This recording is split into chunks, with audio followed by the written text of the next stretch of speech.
our reader multiple ways of looking at this position.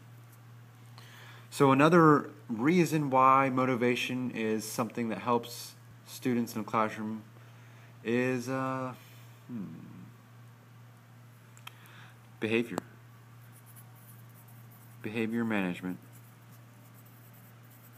When you're in sports, you're expected to act a certain way. If you do not, there are physical consequences such as running laps and doing push-ups and up-downs and all those things.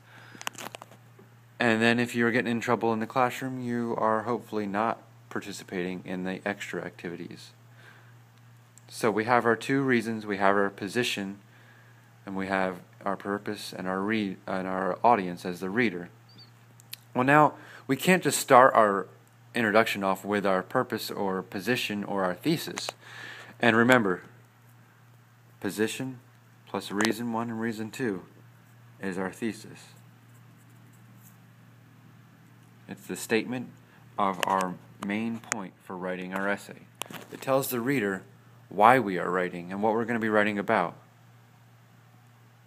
But we can't just start our essay off with that. We're kind of just slapping the reader in the face with our beliefs without easing them into it. We got to ease them into this idea that we want to get across to them. So we start with a general opener. And as you can see here in this little graphic, it's a funnel. And I want you to remember to funnel your introductions. And the funnel starts very broad, very general, with ideas that kind of can include anyone and can get people into your essay. And then you go simple. We want to get a lot more specific as we go until now it's time to give them our thesis. This is what I believe and this is why. But we don't want to slap them over the face with that information to start off. So keep the funnel in your mind. General opener, situation, thesis. The general opener. You have your worksheet, so you have this in front of you. But just in case you've lost it or you want me to go over it again, it is to ease your reader into your argument by grabbing their attention with an interesting quote, story, or even a question that can make them think and prepare them to start listening to your answer to the question. We don't want to, like I said, just push the reader right into our position. So we grab their attention. We want to make them wonder, okay, what's this guy talking about? And I kind of want to find out. So our general opener, you can use a short anecdote, which is just a little story. 2 to 3 sentences at the most is appropriate for this. 2 to 3 sentences. And it's a little story that shows an example of your position being true. Okay? But you don't come out and tell them that you're defending your position yet. You're just telling this little story. And so they're reading along, getting into the story, and then you let them know what's going on in your prompt, and then you give them, okay, now this story is here because I believe this position.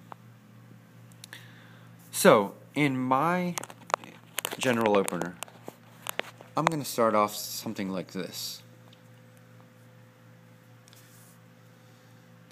When I was in 9th grade,